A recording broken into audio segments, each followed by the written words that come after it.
An SOS gone wrong. The Deathworlders' fleet arrived instead of friends. The news spread through the galactic networks like wildfire. Captain Velthar's initial report to the Galactic Commerce Authority was brief and factual, but the facts alone were enough to cause alarm. An unknown species calling themselves humans had responded to a distress call with overwhelming military force, destroying 2 pirate vessels and capturing a third in less than 5 minutes. 0 casualties among the rescuers. 300 pirate deaths. Within hours, every major news service was running the story. By the end of the day, amateur analysts were sharing tactical breakdowns of the engagement based on the few sensor recordings available.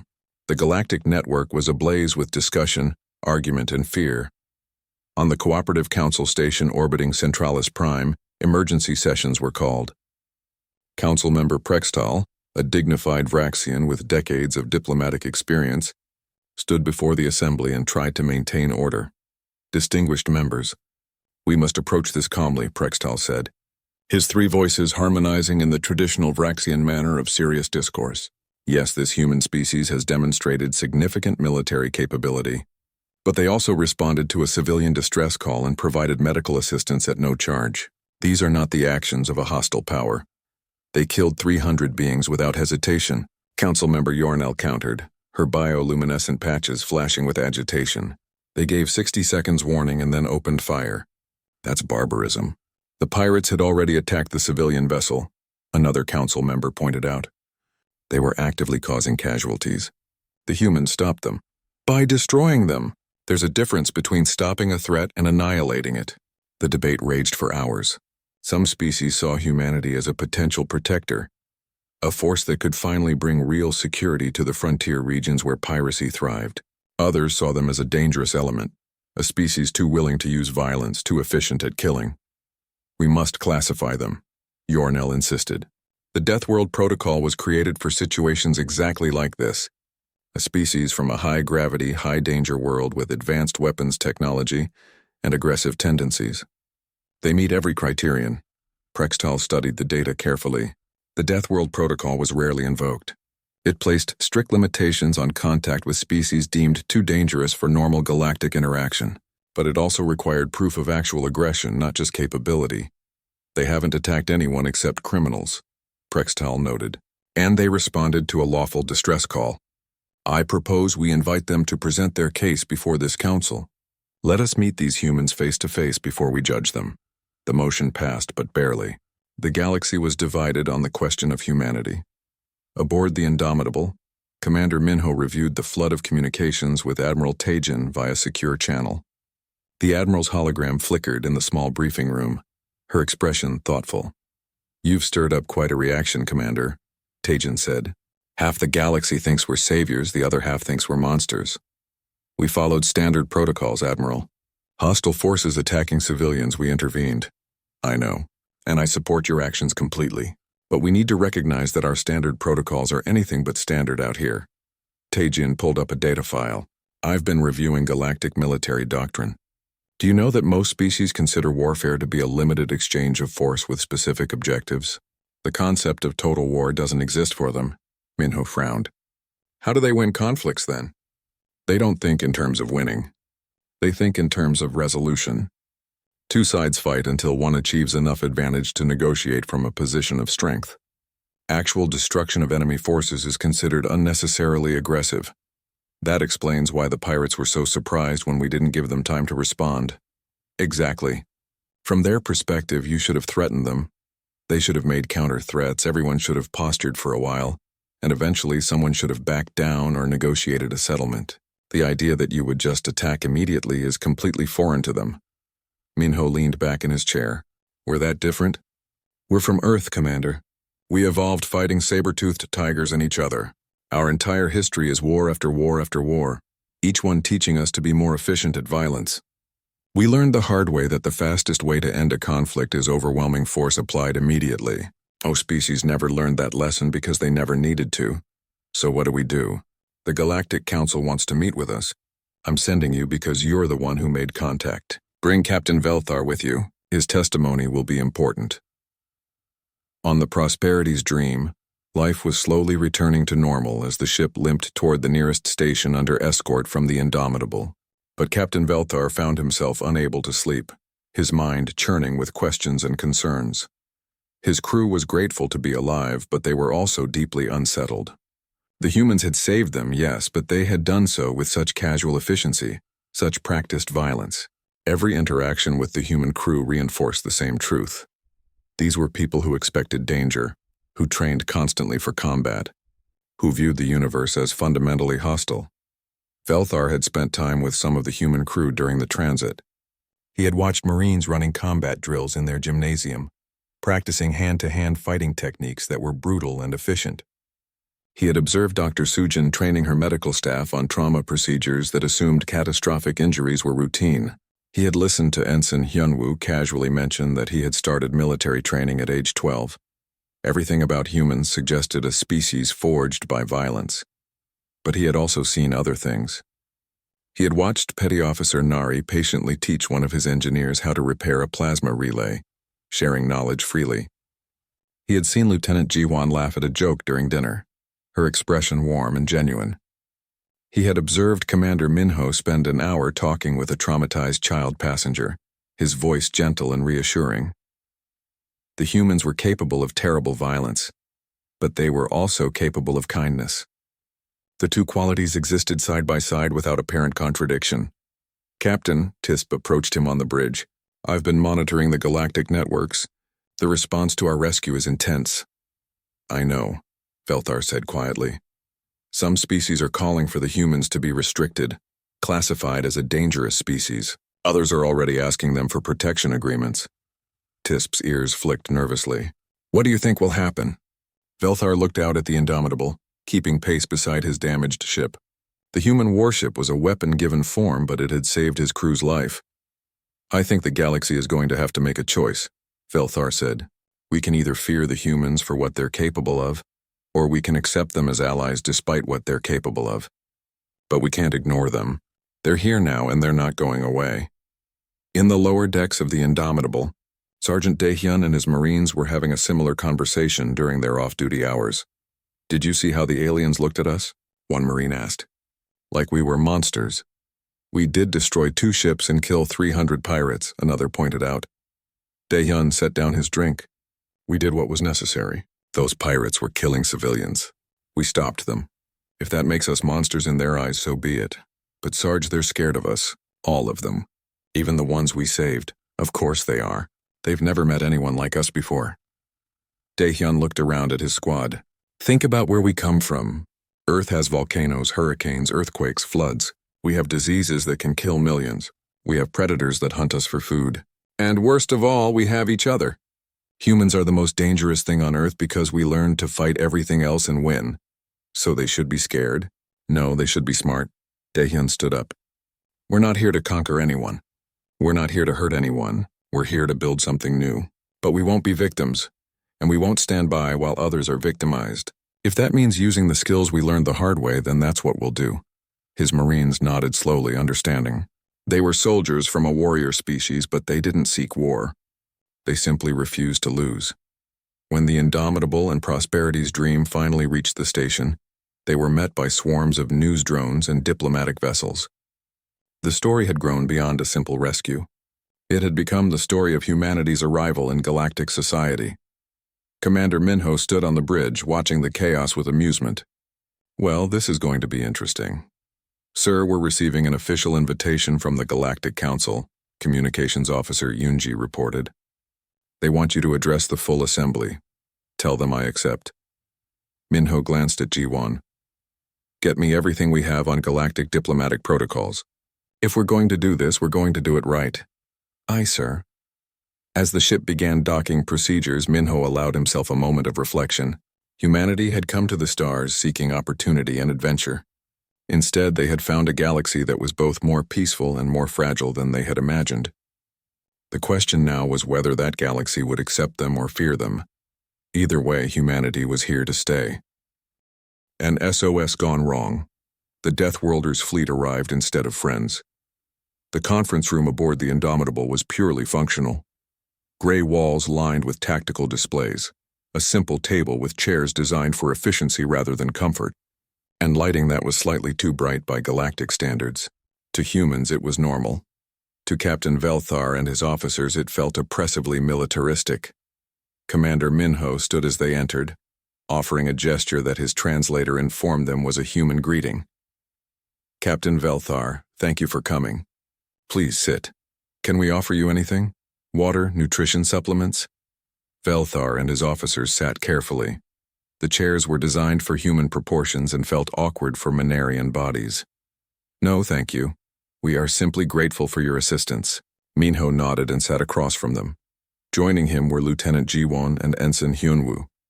The humans appeared relaxed, but Velthar noticed they sat with perfect posture, hands visible, movements controlled.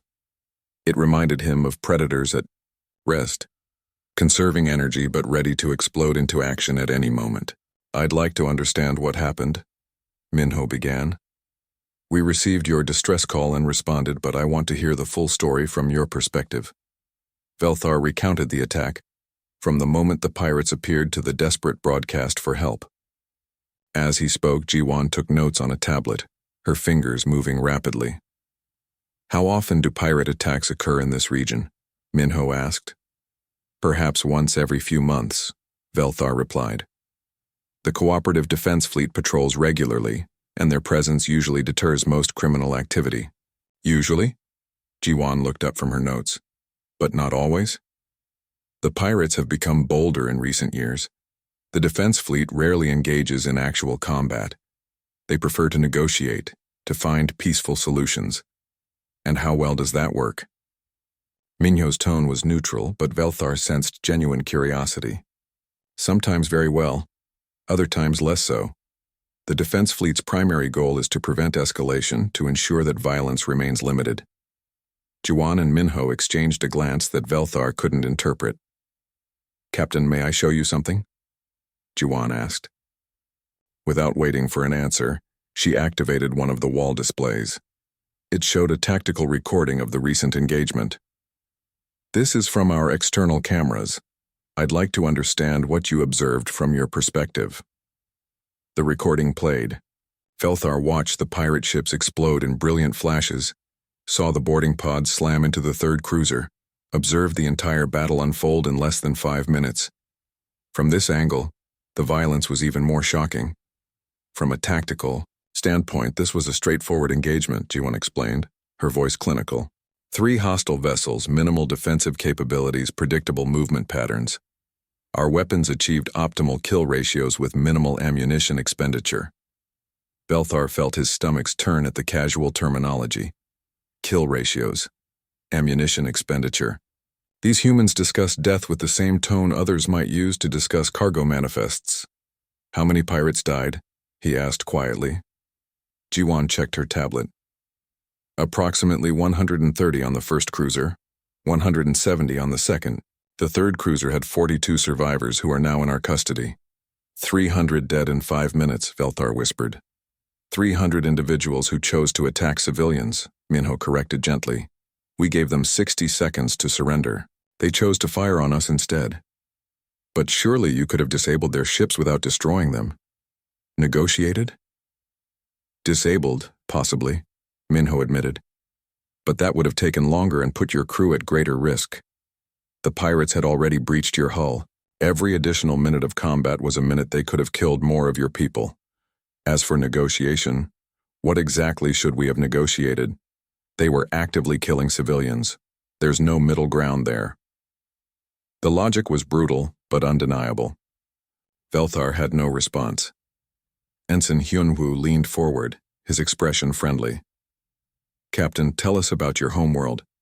We know very little about Minarian culture. Grateful for the change of subject, Velthar described Minara Prime. A world of gentle weather, abundant resources, and no large predators. A place where his people had evolved as cooperative gatherers, where conflict was resolved through discussion and compromise. Sounds peaceful, Hyunwoo said. Earth is quite different. Oh? Earth is what we call a Class 4 death world. It has multiple apex predators, frequent natural disasters, extreme weather variations, and an atmosphere that's actually corrosive to some species. Humanity evolved by surviving all of that and fighting each other at the same time. Velthar stared at him. You're from a death world? I suppose. We don't really think of it that way. It's just home. Yunwu pulled up an image on the display. It showed a blue and green planet covered in swirling white clouds. Beautiful, isn't it? It looks violent, one of Velthar's officers said. Those storm systems are enormous. Yeah, hurricanes. We get those seasonally. And earthquakes, tsunamis, volcanic eruptions, blizzards, droughts, floods. Earth keeps us on our toes. How do you survive? Velthar asked, genuinely curious now. We build structures to withstand disasters. We develop technology to predict and prepare for threats. We train for emergencies. It's just part of life. Hyunwoo said it so casually as if living on a planet actively trying to kill you was completely normal. And the predators? Another Manarian officer asked nervously. Mostly gone now. Humans are the dominant apex predator on Earth. But we evolved alongside creatures that could kill and eat us, so we learned to be very good at not being eaten. Better at being the ones doing the eating, actually. The Manarians shifted uncomfortably. The reality was setting in. These humans weren't just military. They were an entire species forged by violence and survival. Captain Velthar, Minho said, drawing attention back to himself. I want to be clear about something. We're here hunting the pirates who attacked a human colony. 47 people died in that attack. Over 200 were wounded. We take such things very seriously. I understand your grief, Velthar began. But 47 dead? That seems a small number for a full military campaign. The temperature in the room seemed to drop. Minho's expression didn't change, but something in his eyes hardened. Captain, every human life is precious. 47 deaths is 47 families destroyed, 47 futures erased. 200 wounded is 200 people who will carry scars forever. We don't measure tragedy by scale. We measure it by impact. But surely your species has experienced larger disasters? Events that killed thousands? Yes. And we responded to those with even greater force. When something threatens our people, we eliminate that threat completely. We don't accept casualties as inevitable. We don't compromise with those who murder innocents. We end the threat, permanently. Velthar realized he was seeing the fundamental difference between humanity and the rest of the galaxy. Other species had moved past their violent phase, had learned to accept small losses as the cost of civilization. Humans had experienced so much violence throughout their history that they refused to accept it anymore. They responded to threats with such overwhelming force that the threat simply ceased to exist. You frighten me, Velthar admitted. Your capabilities, your attitude toward violence, your refusal to compromise, all of it frightens me. Minho's expression softened slightly. I understand. We frighten ourselves sometimes. But Captain, ask yourself this. When you sent that distress signal, when you were dying and your crew was in danger, who came to help? The defense fleet would have arrived too late. Negotiation would have been useless. You needed someone who could act decisively, someone who could stop the threat immediately. You needed violence to counter violence. And that's why you frightened me, Velthar said quietly. Because you're right. The room fell silent. Outside the viewport, stars drifted by, cold and distant. Somewhere in the galaxy, the cooperative defense fleet was still approaching, moving cautiously toward a crisis that had already been resolved with brutal efficiency. Jiwan spoke up, her voice gentle. For what it's worth, Captain, we don't enjoy violence. We're not cruel. We simply recognize that sometimes the fastest way to end suffering is through overwhelming force. We'd much rather trade peacefully, share knowledge, build relationships, but we won't stand by while innocents suffer. Then what do you want? Velthar asked. Why are you out here? Minho smiled, and for the first time it reached his eyes. The same thing everyone wants, Captain. A chance to build something better. We've spent too much of our history fighting each other. Maybe out here we can use all that hard-won experience for something good. Velthar wanted to believe him, but he couldn't shake the feeling that the galaxy had just changed in ways no one fully understood yet. An SOS gone wrong. The Deathworlders fleet arrived instead of friends. Sergeant Daehyun moved through the pirate ship's corridors with practiced efficiency. His powered armor made him nearly 3 meters tall, a hulking figure of reinforced composite plates and servo motors. Behind him, his squad followed in tight formation, weapons ready, sensors sweeping for threats. The pirates had collapsed almost immediately. Most species in the galaxy had never developed true military doctrine because they had never needed it. Their wars were brief affairs settled through negotiation or limited exchanges of force. They had no concept of soldiers trained from youth to fight, no understanding of combined arms tactics, no experience with enemies who sought close combat deliberately. Humans were different. Humans had evolved fighting each other for thousands of years on a planet that was actively trying to kill them. Every human soldier carried that legacy in their training. Section clear. Daehyun reported over the squad channel. These pirates didn't even try to organize a defense. They just ran. Can't blame them, Sarge, one of his Marines replied. Probably never seen powered armor before. Daehyun reached the pirate bridge and placed a breaching charge on the sealed door. Charge set. Everyone back. The explosion was controlled but loud. The door buckled inward and Daehyun was through before the smoke cleared. Inside he found the pirate captain and crew cowering behind their stations, hands raised in whatever their species used as a surrender gesture. Secure them, Daehyun ordered. Weapons scan, then restraints. His squad moved efficiently, scanning each pirate for hidden weapons and securing them with magnetic restraints. The pirates didn't resist. They looked at the armored humans with what could only be described as terror. Daehyun switched to the command channel.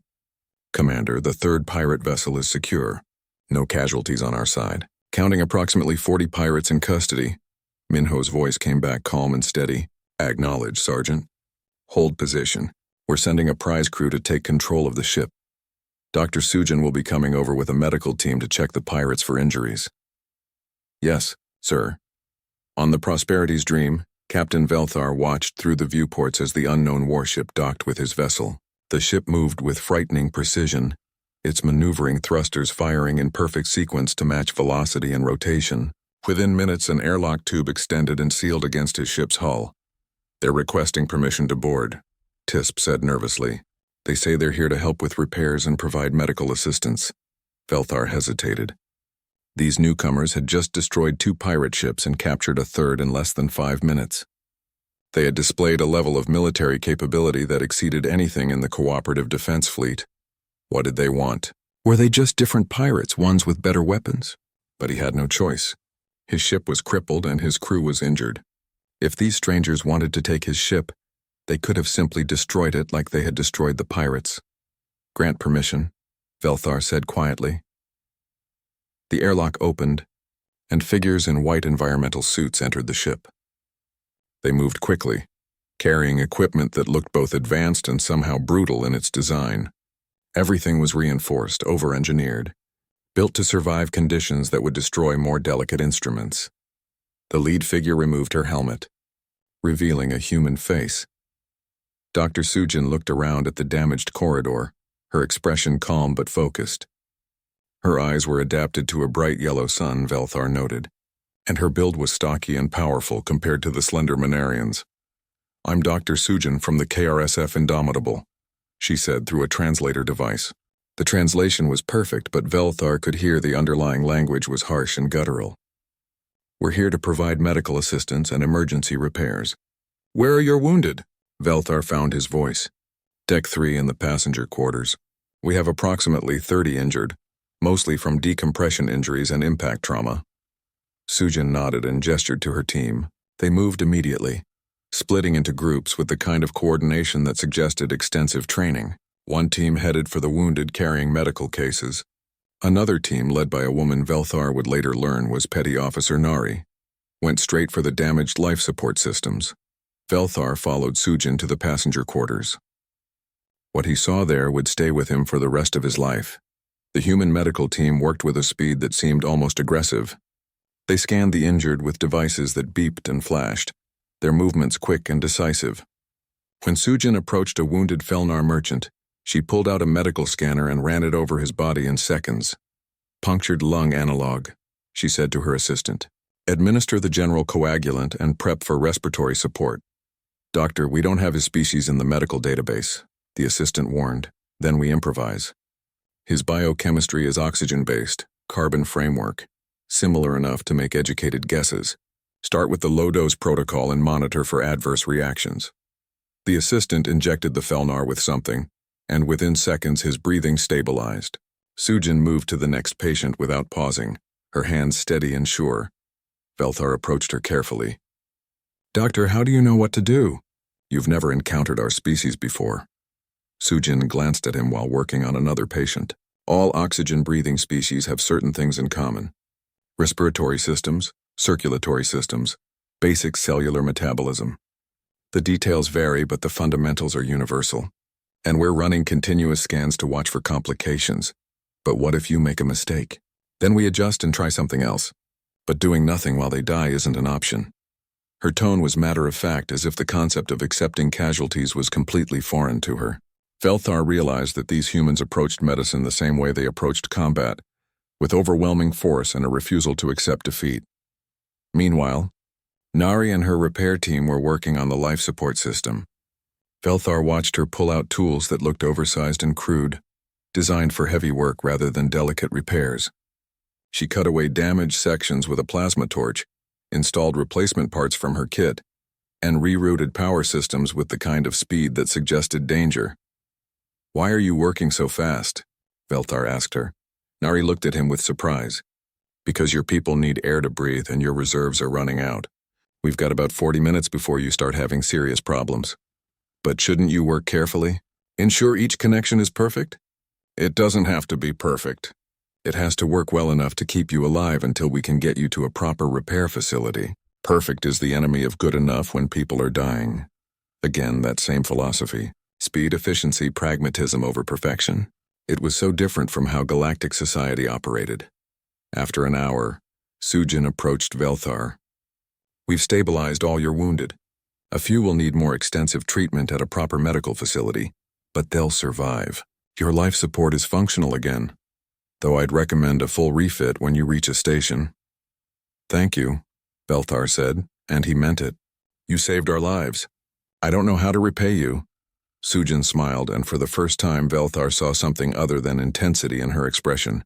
"No payment necessary. We heard your distress call and responded.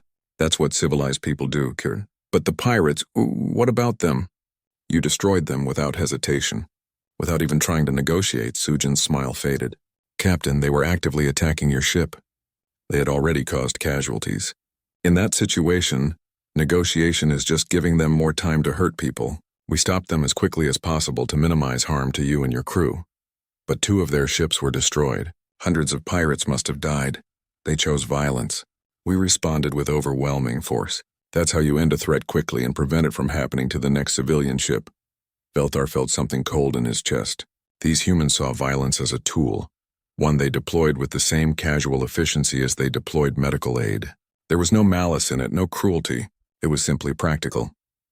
"Commander Minho has requested your presence on the Indomitable for a debriefing," Sujin continued. "He wants to understand what happened and ensure you're safely escorted to the nearest station." "Will you come?" Velthar hesitated, then nodded. He needed to understand these strangers better. The galaxy needed to understand them. He had no idea he was about to attend a meeting that would change galactic politics forever. An SOS gone wrong. The Deathworlders' fleet arrived instead of friends. The pirate cruisers hung in space like bloated scavengers. 3 vessels, each roughly twice the size of the Prosperity's Dream, their hulls scarred and patched from years of raiding. They were latched onto the merchant ship with magnetic grapples and cutting beams, slowly peeling it open to access the cargo within. Inside the lead cruiser, Captain Thexnell watched the operation with satisfaction. The Talvex were a predatory species, though by galactic standards they were considered barely civilized. They had evolved on a harsh world, true, but nothing like the nightmares that spawned true apex predators. They were opportunists who had discovered that stealing was easier than trading. "How long until we breach the main holds?" Thexnell asked his crew. "Another 15 minutes, Captain. The Minarians built their ships with thick bulkheads. Inefficient, but it slows us down. Thexnel clicked his mandibles in annoyance. 15 minutes was too long. The cooperative defense fleet sometimes patrolled this region, and while they were laughably weak in combat, they could still cause complications. Better to grab what they could and leave quickly. Increase power to the cutting beams. I want those holds open in 10 minutes. Yes, Captain. The sensors officer suddenly stiffened. Sir, I'm detecting an FTL signature. Something's approaching fast. The defense fleet? Thexnel felt a flicker of concern, but only a flicker. The defense fleet ships were barely armed, designed more for show than actual combat. They relied on intimidation and negotiation rather than force. Unknown, sir. The signature is strange. Whoever they are, they're moving much faster than standard emergency protocols allow. Thexnel pulled up the sensor display. Sure enough, something was approaching at a reckless speed. The trajectory calculation suggested it would arrive in less than 5 minutes. He frowned. The defense fleet never moved that fast. They were too cautious.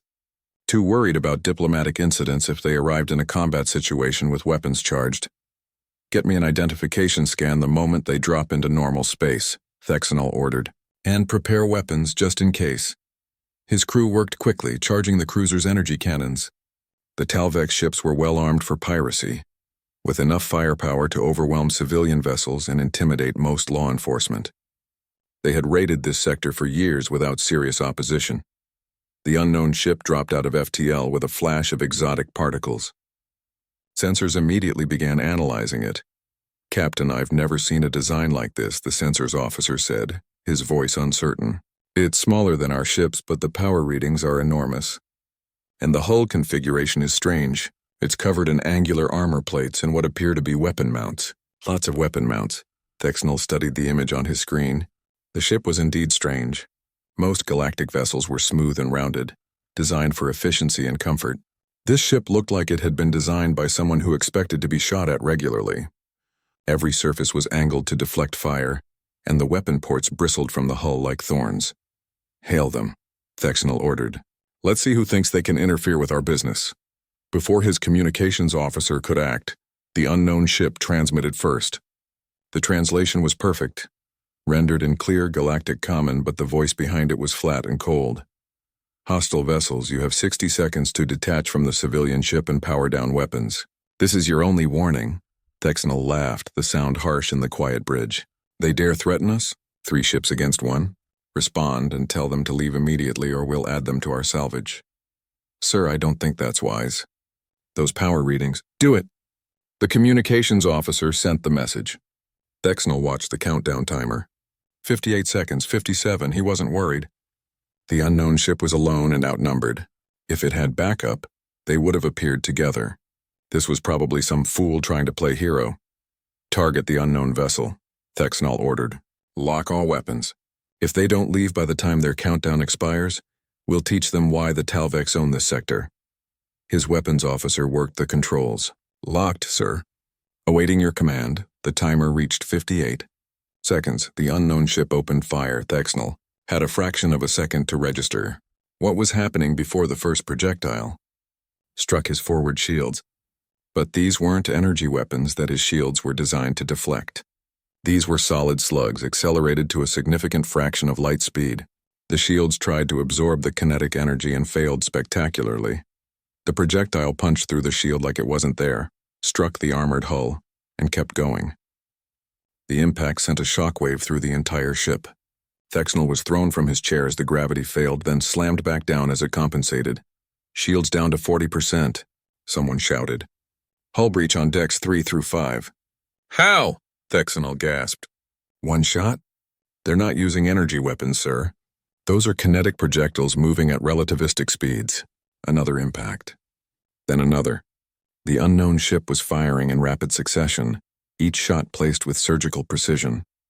The second pirate cruiser tried to turn and bring its own weapons to bear, but it was too slow. The human ship moved with unnatural agility, its engines far more powerful than anything the pirates had encountered. Return fire, Thexnel screamed. His crew tried. Energy beams lanced out toward the attacking ship, but it was already moving, accelerating in ways that should have torn a ship apart. The beams missed or glanced off those angled armor plates, dispersing the energy harmlessly. Meanwhile, the human ship continued firing. The first pirate cruiser was now listing badly, multiple hull breaches venting atmosphere. The second cruiser managed to fire a few shots before the human ship's missiles found it. Thexnell watched in horror as dozens of small projectiles streaked toward his companion ship. Point Defense tried to intercept them, but there were too many and they moved too fast. The explosions rippled across the second cruiser's hull. Secondary blasts followed as fuel lines and ammunition stores ignited. Within 30 seconds, the ship was dead in space, life support failing, engines offline. Detach from the merchant vessel, Thexnell ordered. Full retreat! Sir, they're launching something. Small craft moving fast. Thexnell pulled up the sensor feed. The unknown ship had fired several small pods toward the third pirate cruiser, the one that had positioned itself closest to the Prosperity's Dream. The pods were barely the size of escape capsules, but they were moving with purpose. What are those? His sensors officer stared at the data in disbelief. Sir, I think those are boarding pods. There are life signs inside them.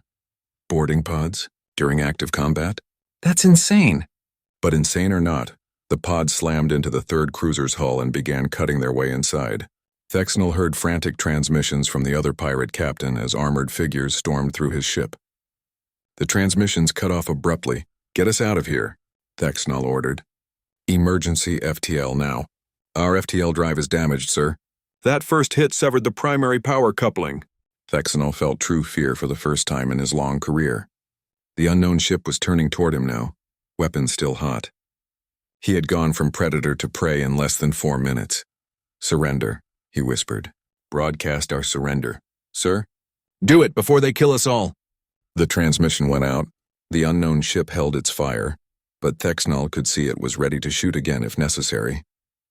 Those weapons were still tracking his vessel, waiting for any sign of resistance. On the bridge of the Indomitable, Commander Minho watched the pirate ship carefully. Jiwon, confirm their weapons are powering down. Confirmed, sir. They're surrendering. Minho nodded slowly. Good. Secure the boarding teams, then prep the Marine detail for prisoner transfer. And get me a line to that merchant vessel. They're probably terrified right now. He wasn't wrong. An SOS gone wrong. The Deathworlders' fleet arrived instead of friends. Captain Velthar's hands shook as another explosion rocked the Prosperity's Dream. The merchant vessel listed to one side, its artificial gravity struggling to compensate. Warning lights flashed across every surface of the bridge, and the acrid smell of burnt wiring filled the recycled air. Hull breach on Deck 4, his second officer reported, her voice tight with fear. Life support is failing in the cargo sections. Velthar pressed his 3-fingered hands against the console, trying to steady himself. In 40 years of peaceful trading across the galaxy, he had never experienced violence like this. The Minarian people were merchants and diplomats, not warriors. Their homeworld of Minara Prime was a gentle place of soft rains and abundant resources. Conflict was something they studied in history texts, not something they lived through. The pirates had appeared without warning. 3 large cruisers dropped out of faster-than-light travel and immediately disabled his engines with electromagnetic pulses. Now they were latched onto his ship like parasites, cutting through the hull to access the valuable cargo holds. Send the distress signal, Veltar ordered. All frequencies. Maximum power. His communications officer, a young Felnar named Tisp, worked quickly at her station. Her fur bristled with anxiety, ears flat against her skull. The Felnar were even more peaceful than the Minarians, descended from small herbivores who survived through hiding and cooperation, rather than confrontation. Signal is broadcasting, Captain, Tisp said. The cooperative defense fleet should receive it within the hour. Their nearest patrol is approximately 6 light-years away. Veltar nodded, though his heart sank. 6 light-years meant at least 90 minutes at standard emergency response speeds. The defense fleet was cautious, always approaching unknown situations carefully to avoid escalation. It was the civilized way, the proper way, but right now Velthar wished they would move faster. Another shudder ran through the ship. The pirates were cutting deeper. Captain, they're breaching the main cargo hold, someone called out. They'll reach the passenger quarters next. Velthar thought of the 200 souls aboard his ship. Merchants, scholars, families traveling between systems. None of them had ever faced real danger. Their species had evolved past such primitive threats thousands of years ago, or so they had believed. The galaxy was supposed to be civilized now, Governed by law and mutual cooperation, the pirates were proving otherwise. "Keep broadcasting the signal," Veltar said quietly. "It's all we can do." 14 light-years away, the KRSF Indomitable cruised through the darkness between stars. The warship was on its 3rd month of patrol in what humanity called the Frontier Zone, a region of space where law and order broke down at the edges of civilized territory. Commander Minho stood on the bridge, reviewing tactical reports from the night shift. The Indomitable was hunting. 3 months ago, pirates had attacked a human mining colony on Kepler 442b, killing 47 people and wounding over 200 more. The Korean Republic Space Force did not forgive attacks on its citizens. They had sent the 5th Expeditionary Fleet to clean out the pirate nests, and Minho's ship was the tip of that spear. "Commander, we're picking up a distress signal," Lieutenant Jiwon announced from the tactical station. She was a sharp-eyed woman with quick reflexes and a talent for reading sensor data, broadcasting on all standard frequencies. Translation software identifies it as Galactic Common. Minho crossed the bridge in 3 strides. "Play it," the bridge speakers crackled with an alien voice. The translator rendered it in Korean, though the voice retained its strange musical quality. "This is the merchant vessel Prosperity's Dream. We are under attack by unknown hostiles. Multiple hull breaches. Life support failing. Requesting immediate assistance. Please, anyone who can hear this, we have civilians aboard. 200 souls. Please help," the message repeated, growing more desperate with each iteration. Jiwon pulled up the coordinates on her display. "Signal origin is approximately 4 light-years from our current position. Directional analysis suggests the source is stationary or moving very slowly." "Pirates?" Minho asked. "Unknown, sir. But the signal matches the operational area of the Talvex Consortium. They're one of the groups we've been tracking." Minho felt something cold settle in his chest. The Talvex Consortium was on their target list. Intelligence suggested they were connected to the Kepler 442b attack, though no proof had been found yet. If they were attacking civilian vessels in this region, it was another piece of the puzzle. "Calculate an intercept course," Minho ordered. "Maximum combat speed. I want to be there in 30 minutes. "Sir, that will push our drives to the red line," his engineering officer cautioned. "Then we'll replace them when this is over." "Helm, execute when ready." The Indomitable turned in space, its powerful engines building to full thrust. The acceleration pressed everyone slightly forward in their seats, the inertial dampeners working hard to keep the force manageable. 30 minutes to cover 4 light-years was pushing the ship to its limits, but the Indomitable was built for this kind of speed. "Tactical, begin combat preparations," Minho continued. "I want weapons hot and ready the moment we drop out of FTL. Jiwon, pull everything we have on the Talvex Consortium. Likely ship types, weapon systems, typical tactics." "On it, sir." Minho activated the ship-wide intercom. "All hands, this is the commander. We have received a civilian distress call. Unknown number of hostiles, possibly Talvex pirates. We will be engaging in 30 minutes. Marines, prep for possible boarding action. Medical team, prepare for civilian casualties. This is not a drill." Throughout the ship, the crew moved with practiced efficiency. Marine Sergeant Daehyun began checking his squad's combat armor and weapons. Dr. Sujin organized her medical bay, preparing for the worst. Ensign Hyunwoo ran diagnostics on the missile systems, ensuring every warhead was ready to fire. The Indomitable had been designed for war. The Korean Republic had learned hard lessons throughout its history, and it had built its space force to reflect those lessons. Every system was redundant, every weapon tested to destruction and rebuilt better. The crew trained constantly, drilling for scenarios ranging from ship-to-ship combat to boarding actions to rescue operations. They were ready. Minho watched the countdown timer on his display. 28 minutes until they reached the coordinates. He wondered what they would find there. Pirates, certainly. Civilians in danger, definitely. But this would also be humanity's first real military engagement with galactic species other than criminals and raiders. First impressions mattered. "Jiwon, prepare a tight beam communication in Galactic Common," Minho said. "Standard warning protocol, but keep it simple. If these are the same pirates who hit Kepler 442b, they won't get a second chance." "Message prepared, sir." The Indomitable raced through the darkness, its crew calm and focused. Behind them, the rest of the 5th Expeditionary Fleet maintained their patrol patterns, unaware that first contact was about to become much more complicated. On the bridge, Minho allowed himself a brief moment of anticipation. Somewhere ahead, civilians were in danger. Pirates were threatening innocents. It was the kind of situation humanity had trained for throughout its violent history. The galaxy was about to learn what happened when you called for help, and a Deathworlder answered.